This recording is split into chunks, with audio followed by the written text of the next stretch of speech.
بسم اللہ الرحمن الرحیم۔ اللہم صلی علی محمد النبی الامی۔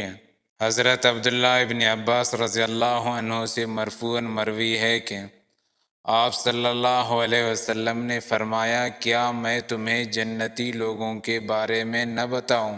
نبی جنت میں ہوگا، سچ بولنے والا جنت میں ہوگا، شہید جنت میں ہوگا، بچہ جنت میں ہوگا، وہ شخص جنت میں ہوگا جو شہر کے کسی کونے میں اپنے بھائی سے ملاقات صرف اللہ کے لیے کرتا ہے۔